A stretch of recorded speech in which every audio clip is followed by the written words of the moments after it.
सभी साथियों को जय हिंद।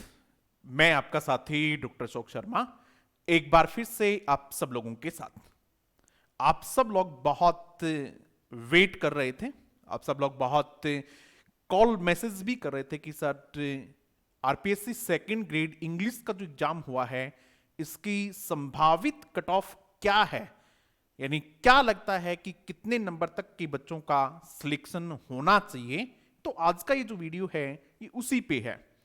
संभावित कट ऑफ का जो आकलन हमने किया है वो आप सब लोगों की राय से किया है, आप सब लोगों के मार्क्स जान के किया है, आप सब लोगों ने जो मुझे मैसेज किए, कॉल किए, आप सब लोगों ने जो बताया उस हिसाब से। दूसरा, पेपर का नेचर कैसा था, किस प्रकार का पेपर था, इसको पूरी तरीके से इसका विश्लेषण करने के बाद हम एक अनुमान पर पहुंचे हैं। देखिएगा, ये जो कट ऑफ होती है अनुमान होता है, तो एक अनुमान पर हम पहुंचे हैं। वो अनुमान मैं आपसे साझा करूं उससे पहले मैं आप लोगों को बता दूं कि पेपर का नेचर किस तरह का था। आप सब लोगों ने देखा है पेपर अनप्रेडिक्टेबल था। अनप्रेडिक्टेबल मतलब अनएक्सपेक्टेड नेचर का था। जिस प्रकार की आपने आशा नहीं की होगी उस प्रकार का पेपर था। पेपर का लेवल कैसा था साहब? पेपर का लेवल सामान्य से थोड़ा ऊंचे स्तर का था, यानी इसका जो डिफिकल्टी लेवल था वो सामान्य से ज्यादा था। अमूमन जो एग्जाम्स होती हैं, पिछली 2-3 एग्जाम हुई, उन एग्जाम्स में इस लेवल का पेपर नहीं पूछा गया है। 2011 का जो पेपर था वो पेपर जरूर, उसमें जो लिंग्विस्टिक्स के क्वेश्चंस थे वो काफी क्वेश्चंस थे, ग्रामर के अच्छे क्वेश्चंस पूछे हुए थे, थियोरेटिकल क्वेश्चन पूछे हुए थे। उसके बाद जो एग्जाम हुई वो सामान्य एग्जाम थी। उन एग्जाम से ये थोड़ा मुश्किल पेपर था, ये मानना पड़ेगा हम लोगों को। और इस पेपर में लिटरेचर वाला जो पोर्शन था वो खूब सारा पूछा गया है, थोड़ा डीप भी पूछा गया है, थोड़ी डेप्थ भी थी, और क्वेश्चंस भी अच्छे थे। यानी which of the following is not, इस तरह के क्वेश्चंस थे, उनका आंसर वही बच्चा कर पाया था जो बहुत अच्छे लेवल की तैयारी की। इन सब बातों पर भी हम चर्चा करेंगे, और इसके बाद ये भी चर्चा करेंगे कि इस पेपर से हमें क्या सीखना चाहिए, ताकि बहुत जल्द जो अब आपकी एग्जाम होने वाली है, रीट मेंस की एग्जाम, उसमें वो गलतियां नहीं हो जो इस पेपर में हो गई। इस पेपर से हमें क्या सीखना चाहिए वो भी हम चर्चा करेंगे। तो आप लोग वेट कर रहे हैं कि इसकी संभावित कट ऑफ क्या रह सकती है। इसकी संभावित कट ऑफ जो है, मेरा अनुमान ये है, अनुमान की पहला जो पेपर था आपका, जनरल नॉलेज का पेपर था, सामान्य ज्ञान वाला पेपर, वो पेपर बहुत मुश्किल पेपर नहीं था। उस पेपर में कम से कम जिन लोग सिलेक्शन वाले बच्चे हैं उनके 65 क्वेश्चन जो हैं वो ठीक होने ही चाहिए। 65 क्वेश्चन जो हैं वो उसमें ठीक होने चाहिए, ऐसा आकलन है, ऐसा अनुमान है। 65 का मतलब है 130 मार्क्स पहले पेपर में होने चाहिए। जिसके इतने हैं वो सिलेक्शन की दौड़ में है। उसके बाद आते हैं अपन इंग्लिश वाले पेपर में। तो इंग्लिश वाले पेपर में लिटरेचर काफी अच्छा था, ग्रामर के कुछ क्वेश्चंस भी ट्रिकी क्वेश्चंस थे जो आप लोगों को परेशान कर सकते थे, मेथड्स के भी कुछ क्वेश्चन ऐसे हैं जो ट्रिकी हैं। तो कुल मिला के एक आकलन जो बनाया जा रहा है वो ये है कि कम से कम 100 क्वेश्चन होने ही चाहिए। 100 क्वेश्चन से हमारा मतलब ये है कि 200 मार्क्स जो हैं वो इसमें आने ही चाहिए। 200 मार्क्स यानी 100 क्वेश्चन आप लोगों के नेगेटिव होने के बाद 100 क्वेश्चन आपके बचने चाहिए, क्योंकि जब तक 100 क्वेश्चन का आपका आकलन बैठता है तो मेरा ये मानना है कि इस पेपर में 100 क्वेश्चन पर्याप्त हैं। तो ये आपकी 330 के आसपास जनरल कैंडिडेट की मेरिट होनी चाहिए। यानी जो मेरिट, जो रिजर्वेशन की मेरिट होती है उनमें जो ऊपर जनरल की मेरिट होती है वो 130 है, ऐसा मानते हैं 130 होनी चाहिए। तो 130 में से आप ये है कि 327 से लेके 332 के बीच कहीं न कहीं मेरिट रहेगी। 327 से लेके क्योंकि इसमें 2-4 नंबर ऊपर नीचे हो सकते हैं 30 से, तो हम ये मान के चलते हैं कि ये मेरिट जो है 327 भी हो सकती है और ये मेरिट कितनी 332 भी हो सकती है। इससे ज्यादा नहीं जानी चाहिए, मेरा ये आकलन है कि इससे ज्यादा नहीं जानी चाहिए और शायद 327 से कम भी नहीं रहनी चाहिए। क्यों नहीं रहनी चाहिए? क्योंकि जिन बच्चों ने लिटरेचर अच्छा तैयार किया है, जिस प्रकार से हमारे जो विनर्स हैं उन्होंने लिटरेचर ठीक तैयार किया है, तो उनको जैसा करवाया गया उसमें आया भी है उनके लिए, तो उनको नुकसान नहीं हुआ है। तो बहुत सारे बच्चे ऐसे हैं कि वो अच्छे से कर लेंगे। तो मुझे यूं लगता है कि ये आपके 327 से लेके 332 के आसपास आपकी मेरिट रहनी चाहिए। उसके बाद जो बाकी कैटेगरीज हैं, जैसे EWS है, OBC है, SC ST है, इस प्रकार की जो कैटेगरीज हैं उनमें ज्यादा अंतर नहीं होता है, एक एक दो दो 4-4 5-5 नंबर का डिफरेंस हो सकता है किसी कैटेगरी में। तो आप इस हिसाब से अपनी मेरिट का आकलन कर लें और उसी हिसाब से अपना माने। फिर कह रहा हूं मैं, ये केवल एक के आकलन है, कोई बच्चा इससे बहुत ज्यादा हतोत्साहित नहीं हो। जिस बच्चे के इससे कम नंबर बन रहे हैं वो ये नहीं माने कि सारी दुनिया लुट गई है, अब इसके बाद कुछ नहीं होना है, ऐसा नहीं है। आपके पास बहुत जल्दी एक एग्जाम है, रीट मेंस वाली एग्जाम है, वो आपके पास है, तो आप उसकी अभी से तैयारी करना शुरू कर दें। चाहे आपका सिलेक्शन हो रहा है तब भी आप तैयारी शुरू कर दें, क्योंकि मेरा ये मानना है कि जब तक आप सरकारी विद्यालय में जाकर रजिस्टर पर साइन नहीं कर देते अपने रजिस्टर में, तब तक मैं आपका सिलेक्शन नहीं मानता। फाइनल सिलेक्शन तब होता है। इसलिए कोई भी बच्चा केवल इसलिए, हमारे पास विनर्स के बच्चे जो हैं वो मुझे मार्क्स भेज रहे थे आज, तो बच्चों के बहुत अच्छे अच्छे मार्क्स भी हैं और हम आशा करते हैं कि बहुत अच्छी संख्या में विनर्स का सिलेक्शन होगा। इस बार राजस्थान में हो सकता है कि हम लोग बहुत अच्छी संख्या में हमारे बच्चे सेलेक्ट हों, ऐसी मैं आशा करता हूं। और आप लोग भी जो मार्क्स मुझे भेज रहे हैं वो यही संकेत दे रहे हैं कि इस बार निश्चित रूप से राजस्थान में विनर्स का जो है वो बहुत अच्छी संख्या में सिलेक्शन होगा। जो टॉपर्स होंगे, जो टॉप करेंगे इस एग्जाम को, उसमें भी निश्चित रूप से विनर्स का हिस्सा होगा। जो टॉप 10 होंगे उसमें भी एक अच्छी संख्या में विनर्स के बच्चे होने चाहिए।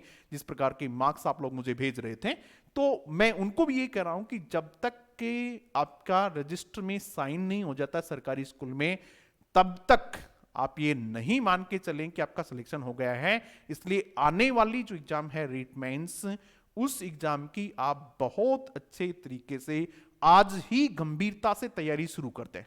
आपके मार्क्स कम हो रहे हैं तो भी आपके पास एक मौका है, आप तैयारी करें। और यदि आपके मार्क्स आपको लगता है कि भी सिलेक्शन से काफी अच्छे हैं, तब भी आप ये मान के चलें कि जो हो गया वो हो गया। OMR सीट चली गई है, सारे काम हो गए हैं, अब आपका कोई काम नहीं बचा है। आगे का जो काम है वो RPSC का काम है, विभाग का काम है, वो उनको करना है। आपका जो काम है वो ये है कि आप आज से ही रीट मेंस की तैयारी करना शुरू कर दें और बहुत गंभीरता से तैयारी करना शुरू कर दें। अब 2-3 बातें जो मुझे आप लोगों से साझा करनी थी कि इस एग्जाम से हमें क्या सीखना चाहिए, इस एग्जाम से हम कौन कौन सी बातें सीखें। तो सबसे पहली बात जो आपको सीखनी है वो ये सीखनी है कि अनप्रेडिक्टेबल नेचर ऑफ एग्जामिनेशन, परीक्षा का अनप्रेडिक्टेबल नेचर, यानी किस प्रकार का क्वेश्चंस किस पोर्शन से ज्यादा आ जाए ये कुछ नहीं पता होता है। इसलिए किसी भी पार्ट को इंपॉर्टेंट नहीं समझना और किसी भी पार्ट को अनइंपॉर्टेंट नहीं समझना। कई बच्चों ने गलती क्या की है अभी कि साहब लिटरेचर के तो 10-15 क्वेश्चन आएंगे, 5 क्वेश्चन आएंगे, 10 क्वेश्चन आएंगे, इंडियन लिटरेचर के 5 क्वेश्चन आएंगे, ये सोचा था। और ये गलती उन्होंने की कि चलो ठीक है 5 छोड़ देंगे तो भी कुछ नहीं होगा, और वहां से बहुत सारे क्वेश्चन आ गए। अब उनको लगता है कि सर हमारे साथ तो बड़ा धोखा हो गया, हम तो बड़ी गलती में रह गए। ऐसी गलती आप रीट मेंस के लिए नहीं करें। अपनी पूरी ऊर्जा के साथ अपनी पूरी ताकत लगा दें। किसके लिए? जितने भी पोर्शन एग्जाम में हैं, जितने भी पार्ट्स हैं, जितने भी चैप्टर्स हैं, जितने भी टॉपिक्स हैं, हर एक टॉपिक को बहुत अच्छे से तैयार करें। ऐसा नहीं है कि किसी पार्ट को ये मान के चलो कि इसमें से 3 ही क्वेश्चन आएंगे 3 वाले में हो सकता है 30 क्वेश्चन आ जाएं, अब क्या कर लोगे फिर बताओ। अब कोई बच्चा कह सकता है कि नहीं साहब 15 ही देने चाहिए थे लिटरेचर से, आपने तो 65 दे दिए, कैसे आ गए? कोई नहीं कह सकता। हो सकता है कि अगली एग्जाम में इस बार फेनेटिक्स से 2 क्वेश्चन आए, हो सकता है रीट मेंस में फेनेटिक्स से 15 क्वेश्चन आ जाएं, तो आप छोड़ नहीं सकते। हो सकता है किसी दूसरे चैप्टर से वर्ड पावर के, हो सकता है कि 5-5 6-6 क्वेश्चन आ जाएं। हो सकता है फ्रेजल वर्ब आपसे 7-8 फ्रेजल वर्ब पूछ लें। इसलिए ये मानना है कि किसी भी पार्ट को हल्के में नहीं लेना। मेरा एक ही मानना है कि यही हमने किया, हमारे विनर्स के साथ हमने ये किया। कई बच्चे मुझे कहते भी थे सर आप लिटरेचर पे ज्यादा फोकस कर रहे हो, फला टीचर तो लिटरेचर पढ़ाते ही नहीं है, फला टीचर ने तो बहुत कम पढ़ाया, आप हमें ज्यादा लिटरेचर करवा रहे हो। तो मुझे पता था इस बात का कि एग्जाम अनप्रेडिक्टेबल होता है, कहीं से कई बार कोई पोर्शन ज्यादा आ जाता है, कहीं से कोई पोर्शन ज्यादा आ जाता है। तो एक चीज तो आप ये कंफर्म करेंगे कि जितने भी टॉपिक्स दिए हुए हैं सभी टॉपिक्स को बहुत अच्छे से तैयार करेंगे, इस बात को छोड़ते हुए, इस बात को भूलते हुए कि कौन से में कितने क्वेश्चंस आ सकते हैं। कई बच्चे मुझे पूछते हैं कि सर कौन सा पार्ट ज्यादा इंपॉर्टेंट है, कौन सा है, तो मेरी नजर में सारे के सारे पार्ट इंपॉर्टेंट है। दूसरी गलती क्या की भी बच्चों ने?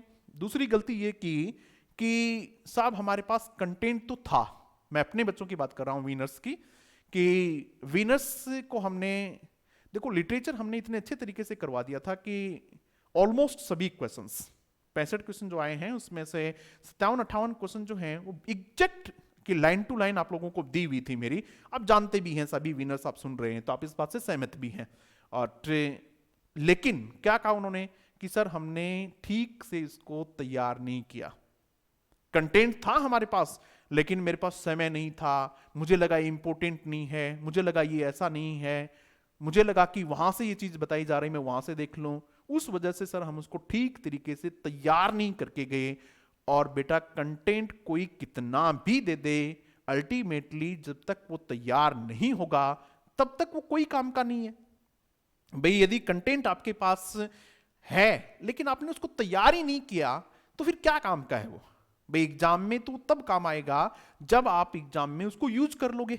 इसलिए जो भी कंटेंट आपके पास है उस पर पूरा विश्वास करें, चाहे आप कहीं भी पढ़ रहे हो। मैं ये नहीं कहता कि भाई मैं जो पढ़ाता हूं वही एग्जाम में आता है, सभी टीचर्स बहुत अच्छी मेहनत करते हैं, सभी टीचर्स अपना बेस्ट देते हैं और सभी टीचर्स के पढ़ाए में से क्वेश्चंस आते हैं। मैं ये दावा नहीं करता केवल मैंने ही पढ़ाया वही एग्जाम में आता, नहीं, सभी लोग अपने स्तर पे बहुत अच्छी मेहनत करते हैं। आपका जो काम ये है कि आप उनको ठीक तरीके से तैयार तो करें। भाई तैयार करोगे तभी तो एग्जाम में आप उनको देख पाएंगे, इसलिए आप उनको निश्चित रूप से तैयार करें। दूसरी बात, तीसरी बात यह है कि रिवीजन नहीं हो पाया कई बच्चों का। लिटरेचर जैसा पार्ट था, एक बार पढ़ लिया फिर उसको ठीक से रिवाइज नहीं कर पाए। रिवीजन इज की टू सक्सेस, ये मान के चलिएगा आप लोग, रिवीजन इज की टू सक्सेस, रेपिटेशन इज की टू सक्सेस। जब तक आप चीजों को रिपीट नहीं करेंगे तब तक चीजें आपके ठीक तरीके से समझ में नहीं आएंगी।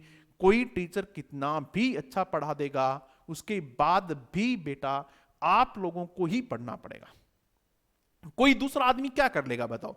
अब भाई ठीक है, गोले तो आपको काले करने हैं वहां, भाई और मार्कशीट आपको भरनी है, मुझे थोड़ा भरनी है, किसी टीचर को थोड़ा भरनी है। इसलिए पर्याप्त रिवीजन करें, समय रहते हुए रिवीजन करें, अच्छे टेस्ट दें, टेस्ट की बड़ी भूमिका होती है, टेस्ट दें और टेस्ट भी अच्छे लेवल के, जो एग्जाम ओरिएंटेड टेस्ट होते हैं। एग्जाम ओरिएंटेड का मतलब जहां से आपको लगे कम से कम ये रहे कि यहां से ये क्वेश्चन पूछे जाने वाला है। और देखिएगा जिस टीचर के पास पर्याप्त अनुभव होता है वो बता सकता है कि सामान्यतः यहां से क्वेश्चन होते हैं, तो इस प्रकार के टेस्ट बनने चाहिए। आप उन ऑथेंटिक टेस्ट की और एग्जाम ओरिएंटेड टेस्ट की जब तैयारी करते हैं उन टेस्ट को देते हैं, और केवल टेस्ट देना ही पर्याप्त नहीं होता है, जहां गलतियां होती हैं उन गलतियों का रेपिटेशन नहीं होना चाहिए, उन गलतियों का दोहराव नहीं होना चाहिए। आप टेस्ट दे रहे हो, वही गलती पहले टेस्ट में कर रहे हो, वही गलती दूसरे टेस्ट में कर रहे हो, फिर क्या मतलब निकला उस टेस्ट का? फिर कोई मतलब नहीं निकला। और अब कई बच्चे जानना चाहेंगे कि सर आपका क्या आकलन है कि विनर्स कितने सेलेक्ट हो जाएंगे? बहुत सारे बच्चे क्वेश्चन करके पूछ रहे थे कि आज दिन में भी कि सर आपको क्या लग रहा है कि वीनस कितने संख्या में सेलेक्ट हो जाएंगे। देखो एग्जैक्ट तो मैं नहीं कह सकता, क्योंकि बच्चे जो मार्क्स देते हैं हो सकता है उसमें कोई झूठ भी बोल दे, लेकिन फिर भी मुझे लगता है कि 200 प्लस होने चाहिए। 200 प्लस सिलेक्शन तो वीनस वर्ल्ड से होने ही चाहिए, ऐसा मेरा मानना है। और बहुत सारे बच्चे कॉमन भी होते हैं, मैं मानता हूं कि हो सकता है किसी बच्चे ने कोर्स हमसे लिया हो, टेस्ट सीरीज किसी दूसरी कोचिंग से ली हुई हो, किसी बच्चे ने टेस्ट सीरीज किसी दूसरी कोचिंग से ली हो, उसने कोर्स हमसे लिया हो, तो कॉमन बच्चे भी होते हैं। लेकिन मुझे पता है कि इतना मेरा अनुभव है, इतना मेरा आकलन है कि लगभग 200 प्लस बच्चे वीनस सेलेक्ट होने ही चाहिए। और आशा तो मेरी ये है कि, और इच्छा भी ये है कि और ज़्यादा होने चाहिए। जिन लोगों ने भी हमसे तैयारी की, हमने अपना 100% दिया और आगे भी 100% देंगे। जिस बच्चे के कम मार्क्स हो रहे हैं उसको भी डिप्रेशन में आने की, तनाव में आने की, डरने की, घबराने की कोई आवश्यकता नहीं है। ये मान के चलो कि आपने जो गलतियां की उन गलतियों को रीट मेंस में नहीं दोहराना है। कोशिश करें कि रीट मेंस में वो गलतियां बिल्कुल नहीं हो, एकदम ऑथेंटिक कंटेंट पढ़ के जाएं, ऑथेंटिक टेस्ट दें। जो भी आपके पास कंटेंट है उसको अच्छे से रिवाइज करें, चाहे वो किसी भी टीचर का हो, कोई फर्क नहीं पड़ता है, ठीक है, लेकिन तैयार करें आप लोग, ठीक है। और यदि आप वीनस वर्ल्ड ज्वाइन करते हैं तो निश्चित रूप से आपका स्वागत है। रीट मेंस के लिए भी जैसा हमने फर्स्ट ग्रेड, सेकंड ग्रेड और पुरानी रीट्स में जिस प्रकार का धमाल हमारे वीनस ने किया है, निश्चित रूप से रीट मेंस में भी इससे भी शानदार धमाल हम करने का प्रयास करेंगे, आप लोगों का पूरा साथ देंगे। Thank you very much.